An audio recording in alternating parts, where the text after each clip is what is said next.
Hello. Hindi ako mag-skincare dahil pumunta ako sa dibo ng aking kaibigan na si Tisay. Pia Bianca ang totoong pangalan ni Tisay.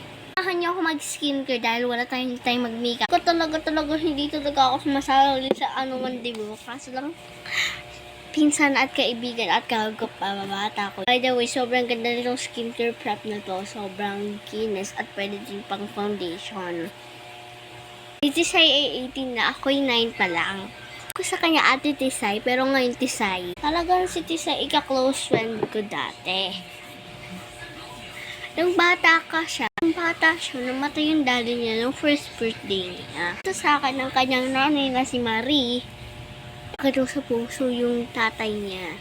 Hindi daw sila ng ni Tisay birthday. Tapos pagka-uwi, sabi niya, masakit ulo ng tatay niya. Higa mo na sa sopa at natulog. Babala na nanay yung daddy niya, hindi niya naman